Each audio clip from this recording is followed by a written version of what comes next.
Okay, ladies and gentlemen, I'm not doing a spoiler review of this movie, but I just want to explore some of the concepts that were in this movie that actually some of them translate from other DCEU movies, from Man of Steel all the way to this point, and also some of them are new. They expand on some of the concepts as well. Now, as you know, this movie does a number of different things, but I'm going to show you first of all what is called symmetry. The Zack Snyder movies have symmetry. Okay, they begin one way and they end one way. For instance, BVS is a perfect example. It begins with the funeral of the Waynes. It ends with the funeral of Superman. Right? And if you look at Man of Steel, it has symmetry. For instance, you know that Superman's father, who's Jor-El, he says to General Zod, "You're a monster, Zod. I'll honor the man that you once were, not the man that you've become, not this monster that you've become." And at the end of Man of Steel, you hear Kal-El, who's Jor-El's son, say, "You're a monster, Zod, and I'm going to stop you." Right? So you can see that the symmetry is there. So any Zack Snyder directed movie, directed mind you, not necessarily story, but directed movie, has this symmetry to it. If you look at this movie, Justice League, it also has symmetry. It begins with Batman saying to a guy, "That's fear." Okay? He speaks about fear. And that's how he attracts a parademon to him, because parademons, they feed off of fear. And at the end of the movie, Steppenwolf's axe is destroyed by Wonder Woman after Superman blows ice on it. And at the end of the movie, Steppenwolf's afraid. And you hear Aquaman say, "You smell that?" And Batman says, "That's fear." Appropriately, Batman knows about fear because he instills fear in the heart of criminals. That's his thing. So Batman will be very much acquainted with fear, right? All right, so that's one of the things. That's just an example. There's just thousands of examples I can go into, or should I say a lot of examples where Zack Snyder has symmetry throughout Justice League, the movie, as well as in BVS, as well as in Man of Steel, as well, yes. So, and that symmetry is what distinguishes a Zack Snyder movie from other movies. Now, another thing that runs through any movie that Zack Snyder is involved with, that if he did the story or even if he directed, is the idea of above and below. All right, above and below. I'll give you one example from Man of Steel, and then I'll give you an example from BVS. I'll even give you an example from Wonder Woman, and then I'll give you an example from Justice League. So when we're looking at above and below in Man of Steel, we see that Superman, when he declares himself to the world after they kidnap, or shall I say they apprehend Lois Lane, and they have her holed up. Superman wants her to be free. So he shows himself up to the army, and he's floating in the air above them, and they are below, showing that he is a much more powerful being than them, but he's not of their world. He's a god to them. As his father Jor-El said, he will be a god to them. When they say they will kill him, he will be a god to them. Right? So there he is, floating like a god to them. Right? He's also standing up against, the sun is in the background of him, shining down. And that is his beacon of hope. Superman's a beacon of hope. But then we'll go into hope and all of those concepts a little bit later on, okay? So, that's above and below there. In BVS, we see the same thing. We see Superman hovering in the sky above Batman. Batman is a man, Superman is a god, above and below, okay? We see it 100 million different places. We see it in some of the shots with in the flood. He's hovering above the flood victims. We see it, I mean, countless places in this movie. He's hovering above Lex Luthor. Lex Luthor's on a building. Lex Luthor's building is above all the other buildings in the city.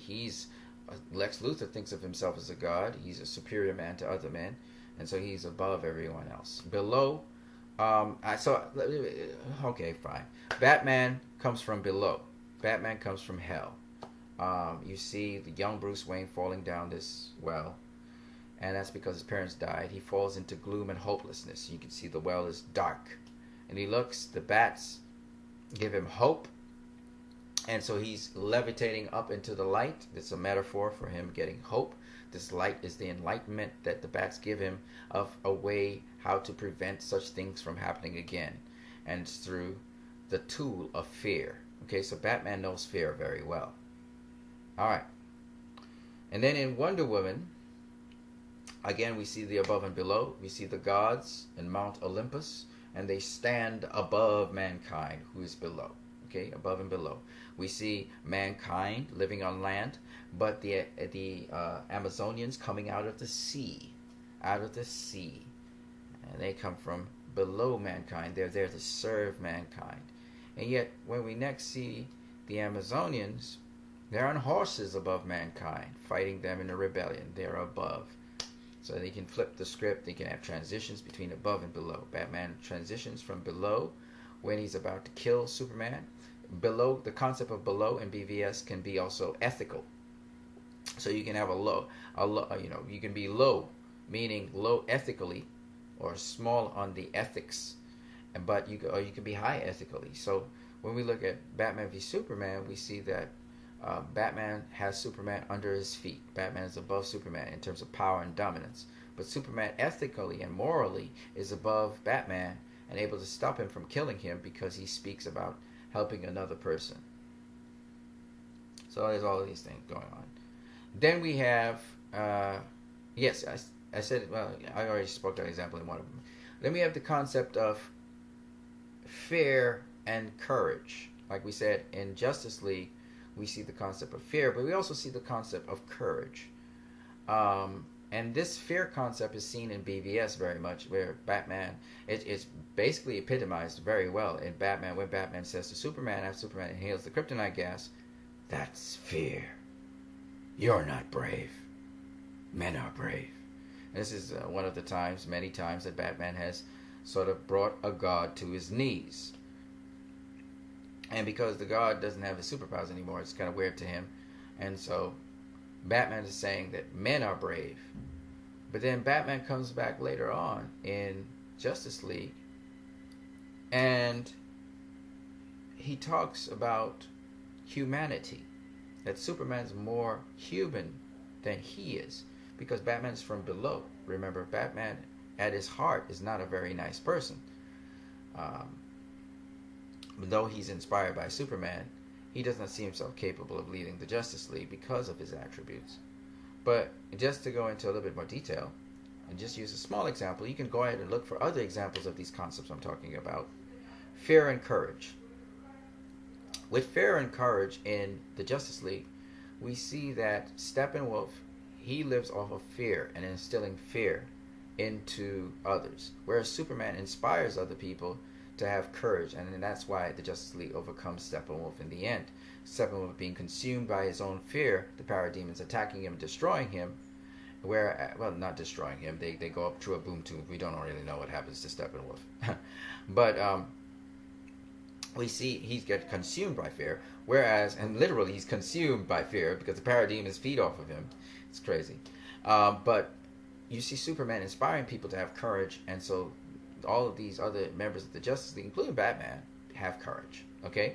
So whereas Batman and BVS was saying that Superman was not brave, and that's fear, you see Superman showing in Justice League the opposite. And Batman coming to understand that. In fact, in the very BVS movie, Superman shows courage in spite of fear, where he kills Doomsday, right? And Batman is inspired by him from there on. Then we have the concept of hope. The concept of hope begins with Man of Steel. And it continues on in BVS, where hope in spite of all the darkness of mankind, which is explored by Wonder Woman in much more detail, but is seen in BVS. In spite of the darkness of mankind, Superman continues to be that beacon of hope. And that's what inspires Batman. In spite of Superman being discouraged at a certain point in time, in spite of the way how Superman is treated, how he's considered almost a villain, and someone who's an alien, Superman is that beacon of hope to this very end. And even past his death, he's a beacon of hope. And that concept goes into Justice League as well. And when Superman actually rises from the dead, which is a whole other concept, which is resurrection and death, which is a whole other concept. he becomes that beacon of hope to the Justice League. So in his absence, he was a beacon of hope, but he's even a much more powerful, potent beacon of hope, which they look to him for, even Batman, in the final climax of the Justice League movie. All right, there's 1,000 other concepts. I don't know if I can go through all of them, but here we go. There's resurrection and there's death. There's life and there's death. There's gods and there's monsters. There's gods and there's men. There's men and there's devils. There's devils and there's gods. Okay? So all of those concepts are in this movie. Let me go through some others. We have really like live issues. Xenophobia. Sometimes xenophobia is fitting because sometimes the people who are not like us are really wishing us harm. This movie shows xenophobia, that is a fear of people who are aliens or people who are not you, like you, who immigrate into your country. We see that in two forms. Zack Snyder shows two sides of the picture. The first example is the Muslim woman when she's selling fruit. She didn't come into the country to do evil. And you see the hate and the racism from these two white men who are very angry. Of course, Superman is dead. Hope is kind of going away. And people are starting to go into fear. And this fear is leading to the nature of man becoming more hateful and violent. And of course, we already know people hate what they don't understand. And that's a theme from Man of Steel, BVS. And it sort of continues on into Justice League a little bit. And then we have also the people who you should really be afraid of. And you see the human version of, say, a Steppenwolf in the terrorists coming in to Old Bailey to blow up the whole place and commit suicide as well, to make a statement to the world that this world needs to come to an end because of all these aliens that are invading the world. And they're making a statement about aliens, meaning Superman and all of these superpowered beings. And then it seems as though these aliens from outer space seem to be coming in. So aliens collectively are seen as evil, but still there are good aliens and there are bad aliens, right? So there's this kind of weird duality going on here that Zack Snyder captures on in this movie. All right, let me see if I can go through some other concepts. I'm just going to go through them, and if you guys can, leave in the comment section if I left out any other concepts that maybe have been in this movie. There are so many that it's kind of hard for me to keep track of them, but for a short movie like this, it was really impactful. So one of the things, another concept that's enlarged, it's the enlarging of the concept, is what we call a hero's journey, okay? And then we also have hope. Hope is elaborated from Man of Steel. So let me go through first hope, okay? Hope began in Man of Steel, continued in BVS, and BVS really came home because it was very much like our world. Went on to Wonder Woman, where she also was a beacon of hope and inspiration around her. And then now the chapter of hope is fulfilled, or comes to its fulfillment in the rebirth of hope in Superman. All right, and what he means and his ideology, etc., which is explored in this film. It is not said in words so much as the film is going along, as it is acted out and seen. And in the presence, in the absence of hope, in the absence of courage, there is fear, right? Okay, so that's another aspect of this movie. I don't want to elaborate too much on it. I would love to, because that's basically the cornerstone of this movie. But to expand on it, to tell you that this hope now, it starts to spread to a collective hope. And hope breeds justice. And hope breeds truth. And truth and justice and hope and love, they all work together. And faith, belief. And the concept of belief is also explored in this movie. Wonder Woman showing that she's a believer when the terrorist says, "I don't believe this." And he says, "What are you?" And she says, "I am a believer." So she's been defining herself in many different ways. If you do remember, And Wonder Woman, Ludendorff says, "What are you?" And she says, "You will soon find out." This time, she says, "I am a believer." She's 100 years older. She's much wiser. And she's still working sort of covertly, but which is another theme in this movie, which is coming out of the shadows. There's just so many themes in this movie. It's ridiculous. So you get a little bit more. This movie kind of elucidates or brings to light the backstory of Wonder Woman, why she's been sort of not known about for 100 years, and a little bit more backstory of Batman, as well as gives a backstory of all the new characters. And of course, since it's Superman, they begin the film with the backstory of Superman's death, right? And how it's impacted and affected people close to him. So there's all of that going on, but we want to talk about first Hope in terms of a team dynamic. You know, you hear Alfred say to Bruce, when Bruce says, "This is not the plan," but he says, "This is the team," and that's important because this team dynamic is built off the principle of hope. So now hope is no longer limited to Superman. He was an embodiment of that hope, but now the Justice League was actually performing in hope without the actual embodiment or presence of Superman in a embodied way. It was now the spirit of Superman and what he was. And this is a fulfillment of something that Jor-El said to him. He said, "They will stumble, they will fall, but in time they will join you in the sun." And this was a fulfillment of that. And in the absence of the physical absence of Superman, we saw this team, this group of people from diverse backgrounds embody this and come together. And this is a powerful idea or concept or theme. Right now, there's a lot of partisan separatism in the United States of America and throughout the world. There's a lot of nationalism. People are trying not to be global. They think of globalization as a bad thing. It can be a bad thing, yes, of course. But people are moving in the opposite directions. And this movie is basically encapsulating the fact that people need to talk with one another. They cannot separate and stop dialogue with one another. You can have an ideological different position. All of these members of the Justice League have an ideologically slightly different positions, but they worked together.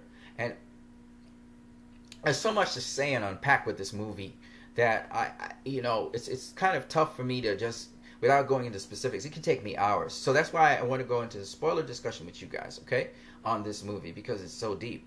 But suffice it to say, these are people from diverse backgrounds with diverse belief systems who came together over hope that they could impact in a positive way everyone who's in this world today. We have the desire to have some sort of positive impact put on us and have a positive impact on others. This is why we're here. And these people didn't come together because of the threat of Steppenwolf as they thought, but for the hope of a better world. That's what Diana lives off of. She does not live off of, as Wonder Woman proved, it wasn't just about fighting the big baddie and winning the day. This movie was much more than that. It was about the hope of a better tomorrow, which is the embodiment of Superman. Do you notice Superman didn't have a hard time with Steppenwolf? And he was busy saving lives instead of trying to destroy Steppenwolf. The focus of this movie, these are subtle nuances you have to pick up in these movies. It was the same thing with Wonder Woman. She was not so interested in conquering Ares. She was interested in saving mankind. She learned she couldn't do it. But most of her actions, when she went across no man's land, it wasn't about engaging the Germans and destroying them. She wanted to save them too. She was interested in the village and saving the people of the village. That was her motivation. Very much like Superman. So, what I'm trying to say to you guys, hope is not about destroying or alienating oneself. Hope brings people together. And the song, "Come Together Right Now Over Me," is over hope. That's what Barack Obama was talking about. And that's what we're losing sight of people today in the world. We're hearing a lot of negative things right now in the news, just like with the death of Superman. There was a lot of negative things and people were spiraling down and people are giving into fear. This movie is saying it's okay to be afraid. It's okay to fear. But if it does not breed courage, if it doesn't help you to become courageous and to take a stand. There's a movement, Me Too movement, and that is causing all these high-profile men in society, and sometimes women, to have to leave their jobs because people are finding the courage to come out of the darkness into the light. These movies mean something, folks. That's why this movie has to do well at the box office. It is an opinionated film, yes. But I'm telling you, Joss Whedon and WB gave it room to breathe. Let's go on. So, we talk about hope. That's one of the other concepts in this film. And it's not just a hope, a singular embodiment of hope in Superman, but now it has become a collective hope. Even in Superman's absence, the hope began with Batman and spread to the Flash and Wonder Woman. And then it spread beyond that to Cyborg and then Aquaman. Aquaman did it out of self-preservation and obligation and the threat that was coming. Cyborg did it not only because he saw what Steppenwolf could do, but because of Diana and what she said to him about her loss, about using your gifts to become better. That's why Cyborg did it. Yes, he saw what happened, and yes, he saw his dad's life lose. It came home to him, and he wanted his dad to be alive. But he also was provoked to make the movement because of what Diana started to confess to him. She poured out her heart to him. Diana has that impact on people. She was the first person to reach Bruce Wayne about aliens. She's powerful like that. And throughout the movie, she seems to get people to do things they wouldn't normally do. She got Cyborg to continue onwards in spite of the fact that he failed and he couldn't control his body, which goes on to another concept, which is symbiosis. We see that theme repeated throughout this movie. The style of this, oh boy, there's so much to say.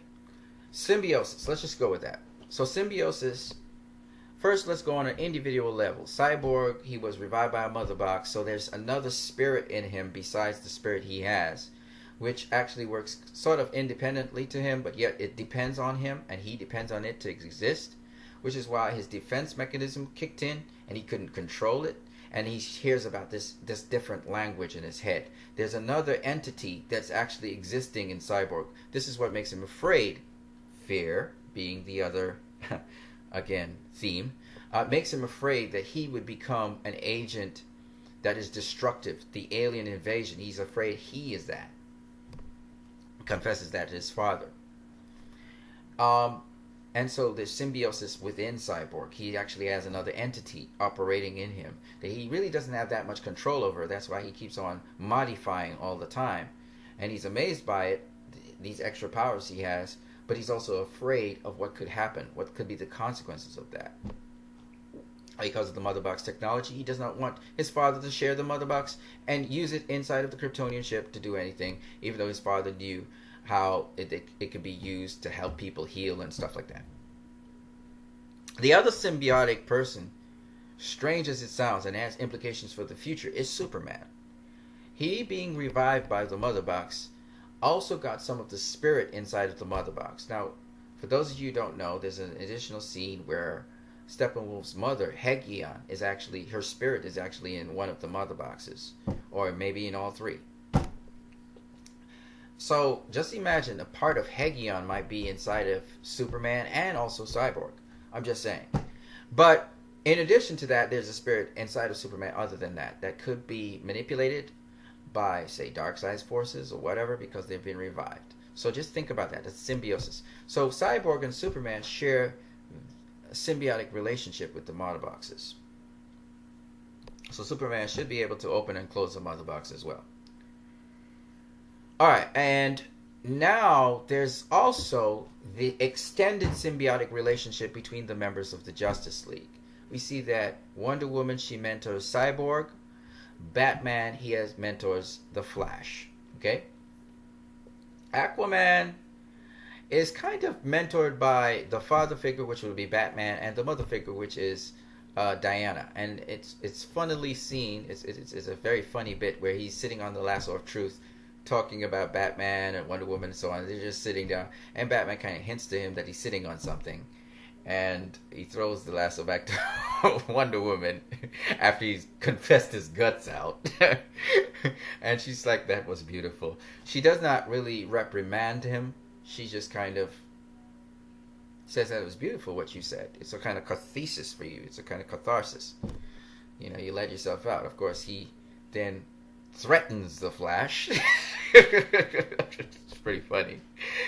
Do understand, Aquaman can kill the Flash and Batman. Wonder Woman can kill the Flash and Batman. They may have a harder time with Cyborg because Cyborg's not really destructible. Which is why I'm glad that they said the cut where Cyborg was killed. It's kind of sad because Cyborg can't really be killed. You can't kill Cyborg. He'll reboot eventually. So, you know, Cyborg's kind of indestructible. People don't know that. So I'm glad that the Whedon cut actually, where he was split open and then they patch back his knee and his knee kind of grows back together, his foot. I think that's more realistic to Cyborg. Now all these characters are evolving, but there's chapters basically coming full circle with some of these characters. Batman's story arc is almost complete.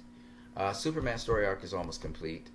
And Wonder Woman's story arc is almost complete by the end of this movie. However, we know that Cyborg's, Flash's, and Aquaman stories are now launching. So what's beautiful about this particular collaboration is they're able to introduce characters while filling out and finishing off the arcs of other characters. And that's what's beautiful about this movie.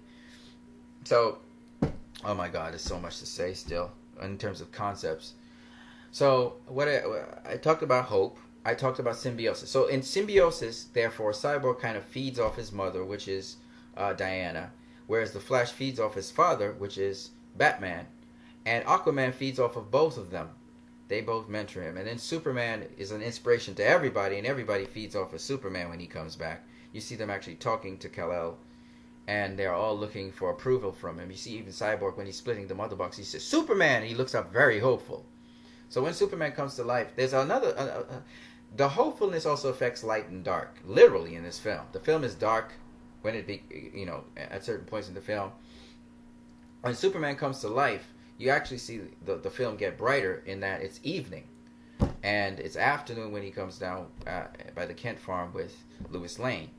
And it's nighttime when they're facing Steppenwolf, I think, evening or nighttime when they face Steppenwolf.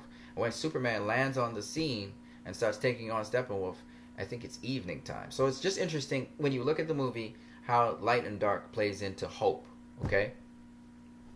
And then symbiosis, like I said before, has to do with the League. The League is actually symbiotic. They have a symbiotic relationship with each other. Everybody kind of feeds off of Superman. He's the dude. He's pretty much the leader of the team in his own way. I think he kind of took over the team right there and then. But at the same time, we have some leaders in their own rights. You know, Wonder Woman and Batman being the senior members of the team, they kind of took the team members under their belt and they did the best they could. Wonder Woman's much better at motivating the team members than Batman is, because Batman is essentially, when we talk about gods and devils, he's more on the devil end of the spectrum. If you were to really look at Batman at his core, he's not a really good person, okay? He's not a good person. Superman is, Wonder Woman is, Batman is not, okay? And those are the senior members of the team. Alright, so the team expands from the Trinity, which we saw in Batman v Superman, and it multiplies by double. It's twice what it was, which is really amazing at the end of the movie. Relational dynamics. This movie is mostly about the League. In fact, most of the story centers around the Justice League, which leads us to the concept of justice and truth, which is there are also these are two other concepts in this movie, and they're actually verbalized by Superman at the end of the movie when he's facing Steppenwolf. I will not go too much more into that right now, but those are concepts in this movie. In terms of the political atmosphere of this movie, it's very interesting that the invasion starts in Russia. Make of that what you will. Think about what I'm saying, politically and otherwise, geopolitically and otherwise. But it's very interesting that when you look at this, the geological landscape of this movie, the above and below themes are there everywhere. Okay, all right. Let's move on to some other things. We had concepts like the outsiders. Okay, so we have the concept of the outsiders or the drifter, and we have the concepts of the alien, or the shall I say the, what is it? Lex Luthor. What is Lex Luthor? He's not an outsider. The conqueror. That's the word. So we have the outsider and the conqueror. That's the concepts that we see in this movie. All right. And it's interesting that the outsiders, they're not really seeking to conquer, as they are seeking to protect.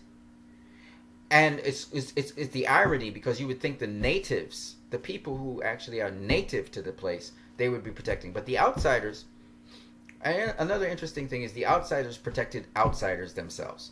When you look at the place in Russia, these people were displaced from everywhere, so they had to end up there. They were outsiders. And the outsiders ended up protecting the outsiders.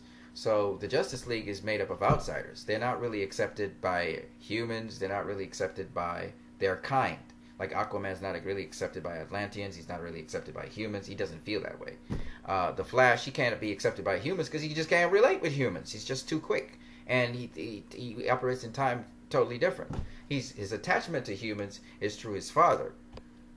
Superman's attachment to humanity is through Lois and his mother. Okay? Even though the world actually loves Superman now, I think.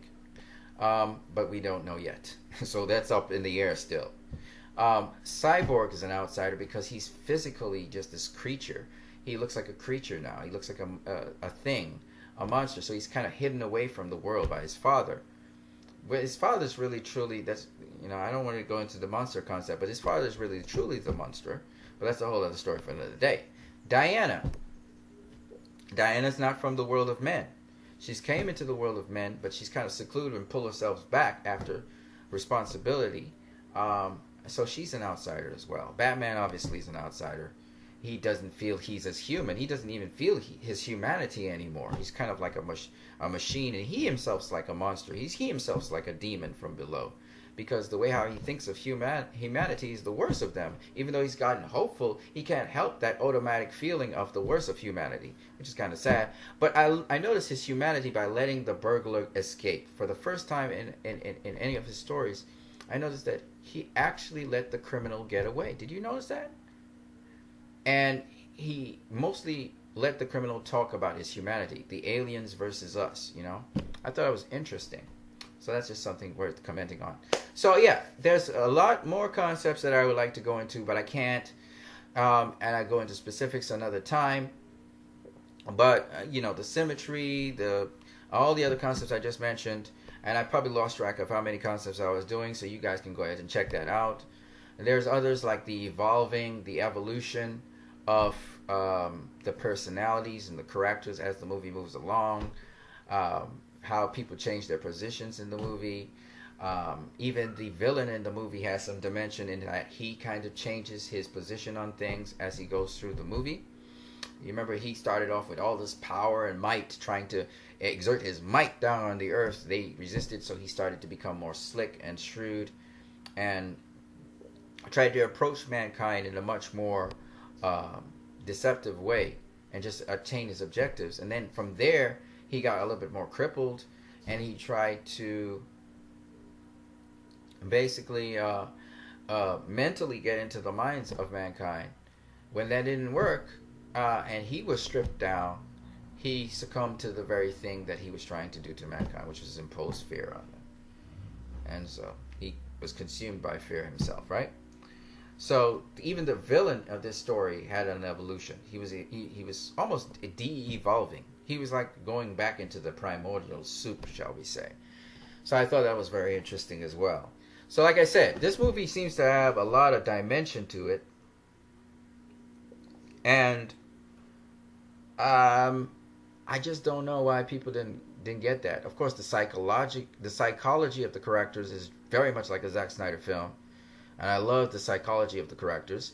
Basically, the personalities of the characters represent the personalities of each and every one of us, from the disabled, but yet with the unlimited potential in Cyborg, and also the minorities and people who have been disenfranchised and people who are oppressed, kind of feel like Cyborg. Even people with mental disorders, depression, etc., they can identify with Cyborg. Wonder Woman is powerful, but yet she stays in the shadows. How many of you know about that? You don't have a lot of friends. You communicate online. You have a lot of potential, but you just don't do it because you don't want to shine so brightly that you don't want anyone to see you. And you're afraid to make an impact in the world because you might get victimized. How many of you are like that? You know, Batman also operates in the shadows the same way, but he's more pessimistic. So, you know, we have a lot of pessimism in the world today. A lot of people who have dry wit and humor and laugh at the world because they're so disappointed with how they are doing in their lives and so on. The Flash, he's a nomad. He's very fragile, actually. But at the same time, he wishes well. He always wants friendship. He's dying for friendship all the time. You see him trying to desperately reach out to Cyborg, who does not respond to him in the beginning. And then later on, he gives him the pound. You know, they dab. They do the dap thing. Aquaman threatens him. He's the weakest member of the Justice League, but yet he's got this phenomenal gift through, you know, the accident. He communicates with him because of the accident. And that he's extremely fast, right?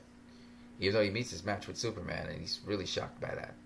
So he's the fragile member of the group. He's the one that wants friendship. He wants people to embrace him.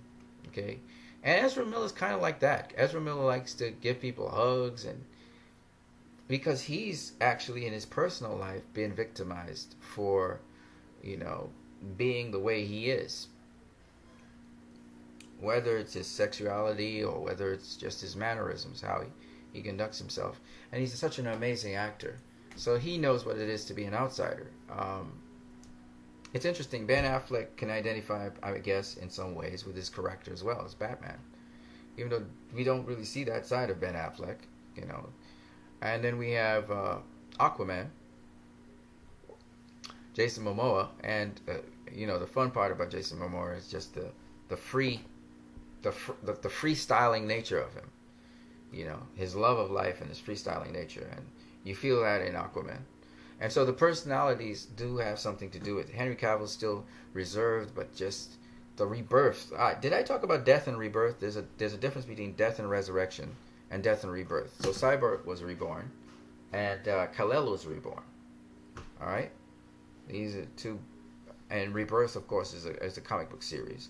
So that's another concept out there, which I'll explore later. But you can see that the reborn Superman doesn't hold back as much as he did before. And he's kind of like better than All-Star Superman because he's tasted death. And coming back to life is interesting what he commented to Lois Lane. You know, icky and weird. And he talks about liking to be alive. I thought it was very interesting. So, there's death and rebirth, and what is it? Oh, yeah. Death and life. Let me talk about that concept very quickly. Death and life. So, Steppenwolf, he brings death. Okay? He brings hell. Okay? And if you notice, everything's about feeding off of something.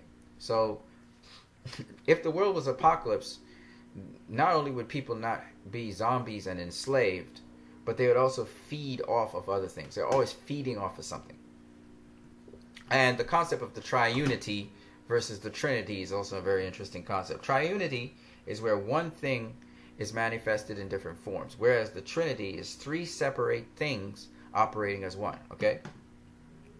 So the triunity of the mother boxes caused the Earth to start to become terraformed. But what happens is the terraforming actually consumes the Earth and the substance and essence of it. And anything in its way gets consumed. You saw the buildings getting destroyed and the people, But when the mother boxes were separated and Steppenwolf was defeated and his forces were boom tubed out of the world, the mother boxes reversed the effect and started bringing forth life. So at first it was taking things away, and then it started to give things.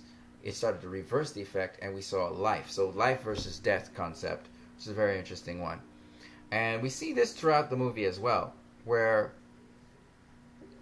we see someone trying to take away something, like the terrorists, and Wonder Woman actually giving something back. And literally she emits energy, whereas the terrorists and they try to take away lives from people by shooting them dead. All right, so the terrorists are trying to take as many lives as possible. So there's just a lot in this movie. Like I said, the come together concept is about people of different ideologies and backgrounds coming together. This is what this world needs. We need dialogue. People need to keep on talking despite their political persuasions or religious persuasions. We need to still talk with one another and not shut down discussions and operate in our own spheres. So what we have is the opposite of globalization, where we have nationalization. It's so strange because we have the DCEU community, but we have this opportunity for DC and Marvel to come together because there really is the possibility of a DC Marvel crossover. There really is. And I'll tell you guys how. Now I'm seeing, thank God, we had Joss Whedon, who was a Marvel director, coming across to help Zack Snyder finish his vision. We had Danny Elfman, who has been on both sides of the aisle. He was in DC, doing DC films. He went across to Marvel. He did some Marvel films. And now he's come back across to DC with all that knowledge between DC and Marvel. So we even had the Avengers theme in this DC film, which is really awesome because think about it. If you can introduce an Avengers theme in a DC movie, there's a possibility that the Avengers universe, the MCU, can one day operate in the DC universe. And that this is a foreshadowing of that. That's pretty awesome. And let me say something else. The cast is actually open to having crossovers. And that's nice because that's what we need. We need to reach across the aisle. We may not agree on what movies we like, but we need to, as a comic book universe, we need to work with each other. We need to stop being so tribal and political with one another. So I loved that Joss Whedon actually did that. And I didn't say this. Junkie XL stuff is actually in the movie. There are points in the movie where you hear very tense, suspenseful music that is actually tense and suspenseful music that's actually in BVS as well. Okay? And so Danny Elfman did use elements of Junkie XL. He may have redone it in Danny Elfman style, but he did use elements of Junkie XL stuff in in Justice League. Okay, so I believe that in summing up everything, Justice League is a combination of this trilogy from Man of Steel, Batman v Superman to Justice League. But I also think Wonder Woman plays a pivotal role also in this movie. If you watch all four movies one after the other, you skip Suicide Squad because Suicide Squad is kind of like a side story. But you skip Suicide Squad, kind of tells you what Batman was before. He was brutalized Batman, Mr. Brutal Batman. But and the other thing, I'm not going to go into that. So it's just concepts. I don't want to carry this video on any much longer. It's beautiful seeing the story arc and how everything fits together. And I truly believe this is a Zack Snyder film for those reasons. That it has the depth of a Zack Snyder film. Might not be as overtly as a Zack Snyder film would be. You'd have that extra background stuff to explain. But it is nuanced and it is there. So, yes, please, let's continue this discussion. You can talk about more themes in this movie if you so wish.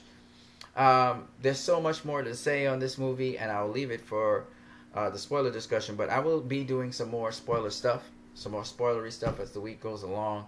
I love this movie a lot. I'm going to go see it the fourth time. You guys have a great